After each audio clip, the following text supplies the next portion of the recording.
praktisi dan ada fisioterapis juga di sini.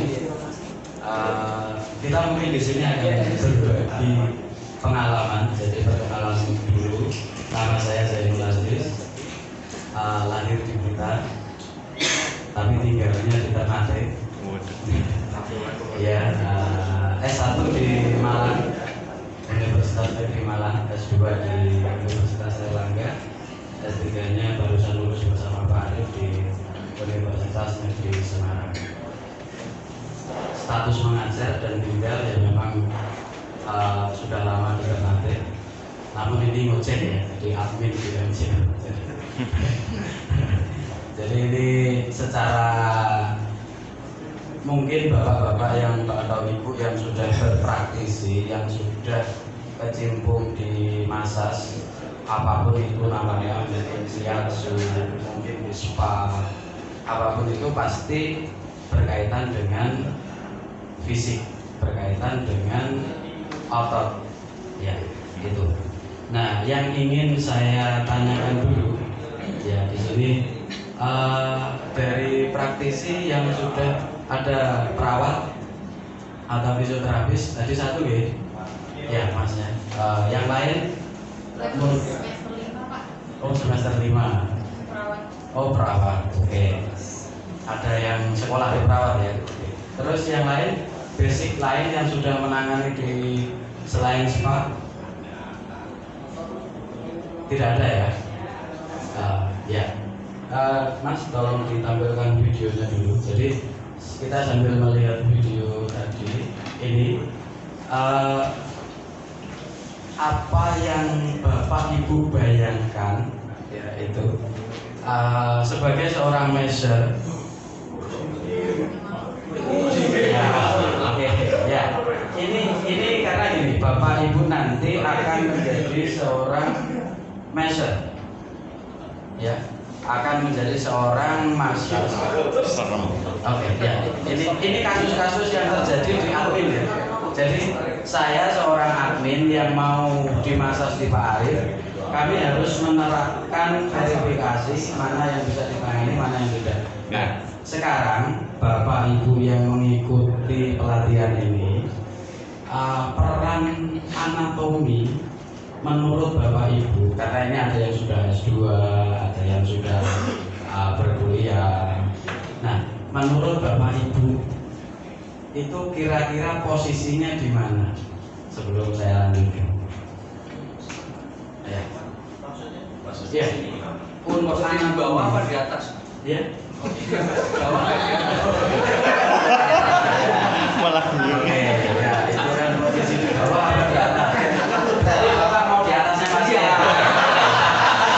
Itu bukan massage Pak. Bukan massage ya. Mungkin menginjal. Nah, kan kalau yang pikirannya belok kiri ya saya nggak tahu ya. Oke. Oke. Jadi peran anatomi di sini karena kita tidak belajar seperti perawat atau fisioterapis yang mendalami secara dalam baik anatomi maupun fisiologinya. Anatomi sama fisiologi di sini kita sebagai seorang fisio secara kasat mata mampu membandingkan dulu ini bisa saya tangani atau tidak. Itu. Jadi karena ada beberapa di luar sana yang praktek massage itu kadang akan melebihi kapasitasnya. Misalkan itu kalau di rumah sakit itu 7 juta, di saya 200.000. Ya, itu kadang. Karena kadang ada basic yang tidak mempelajari anatomi, tapi kadang merasa dekat dengan Tuhan. Ya, nggak tahu ya, yang merasa dekat dengan Tuhan. Coba itu merasa dekat dengan Tuhan, ingin menolong dan pernah puasa 40 hari. Ya ini beneran kan ini realita. Merasa dekat dengan Tuhan, pernah puasa 40 hari, akhirnya merasa punya kelebihan mampu menolong orang. Ada. Ya, itu yang harus ya. Senayan. Benar, ilmu Tuhan banyak, tapi kita dalam menolong ada SOP, ada standarisasi, ada yang memang kita bisa ada yang tidak. Karena apa? Massage itu keluhannya macam-macam, eksekusinya cuma pijet.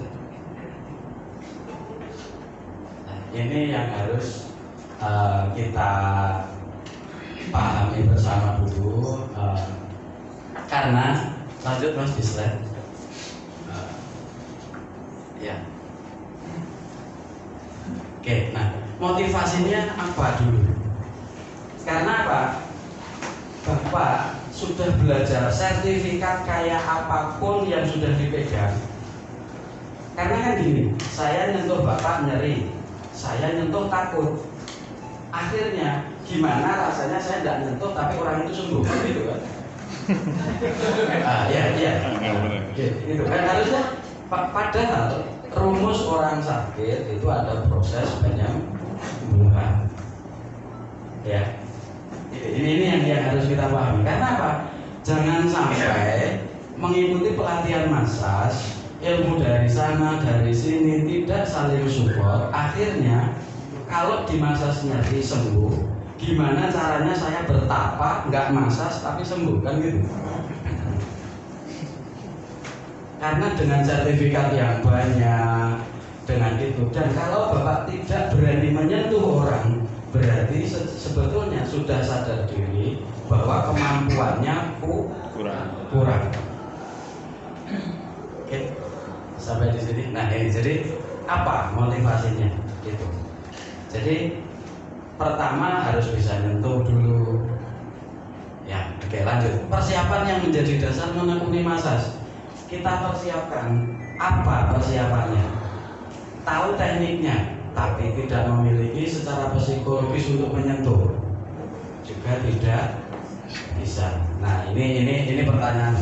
Nah aplikasi apakah yang sudah lakukan dalam gambaran? Jadi Bapak sudah misalkan memasas istrinya atau istri memasas suaminya yang bahu.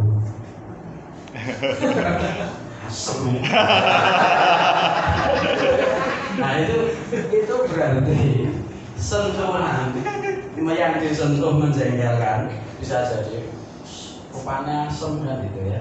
Yang menyentuh tidak terbuka, karena massage butuh dua interaksi gitu. Ya, terbukanya bukan bajunya dibuka ya, tapi bapaknya minta di atas itu.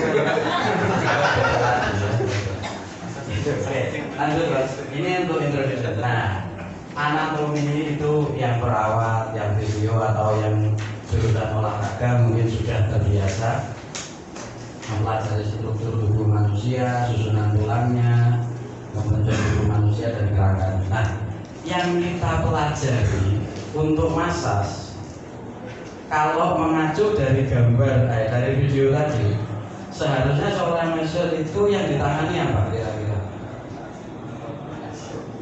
Ya, yang ditangani kan masalah jaringan lunaknya, ya itu. Oke, lanjut Mas. Nah, faktanya kegiatan massage mampu mengendurkan, meregangkan jaringan lunak tubuh, dapat menghilangkan tekanan arteri vena. Pada atlet sering terjadi aktivitas dalam paru-paru, massage memberi respon ketika itu terjadi. Jadi pada saat nyeri, denyut nadinya meningkat, nafasnya mungkin meningkat, yang keluar keringat dingin, apa itu bisa dimasas? Ya, itu yang terjadi. Nah, bisa juga mengatasi itu fakta yang terjadi di lapangan. Kadang anaknya tidak bisa BAB, sakit perut, malah di masas. Jadi anaknya panas, lebih percaya ke dukun yang tidak sekolah ketimbang pergi ke dokter menanyakan anak saya kenapa dok ini. Itu. Jadi jadi haruslah bijak-bijak dalam seorang masseur menerima yang mau ditangani ataupun menolak yang akan ditangani. Oke, lanjut. Mampu mengurangi iritabilitas saraf, gangguan seperti insomnia. Jadi kalau di hotel nanti Bapak kecapean tadi perjalanan, cari massage ya. Jadi di hotel kan ada pijat jari lentik gitu ya. Jari jemari. Tapi suaranya gede opo Mas. jarinya yang gini. Ya, pegang mic-nya yang gini. Oke, lanjut Mas.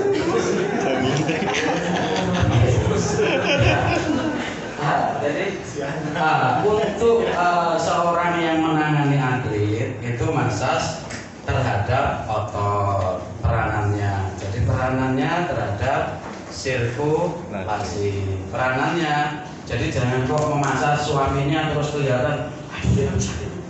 Mati. Ogar. Misalkan gitu ya. Jadi massage terhadap pencernaan seperti tadi yang mengalami sembelit seperti itu kadang ada yang menggunakan teknik massage. Nah, ada yang menggunakan massage terhadap saraf. Misalkan ada yang jualan massage untuk kejantanan, massage untuk ya macam-macam itu. Ya, itu kan untuk upgrade kemampuan. Oke. Ya lanjut. Nah, sekarang bagian-bagian yang pertama, jadi ini sebetulnya hanya bagaimana kita melakukan massage itu secara hati terbuka, yang diterima juga nyaman. Interaksi pertama itu pasti di kulit. Ya, jadi saat saya nyentuh orang itu kan kalau saya nggak open, orangnya nggak open, sudah nggak percaya. Bener nggak ini massage ya? Tampilannya kan seperti itu. Jadi saat sentuhan itu sentuhan di kulit. Nah, pada saat terjadi sentuhan, kalau kita hanya melihat secara anatomisnya ya organ paling luar, luasnya sekitar 1,5 sampai itu tergantung berat badan, tergantung tinggi badan juga. Organ esensial yang vital karena cerminan kesehatan gitu. Tapi yang dalam massage yang terpenting bukan di situ. Yang terpenting adalah pada saat misalkan contoh kasus tadi ada jadi sekalian saya ini anatomi ini membuat mindset di otak kita, di pikiran kita, seorang mesur itu harus berjalan sesuai SOP dari sisi anatomi.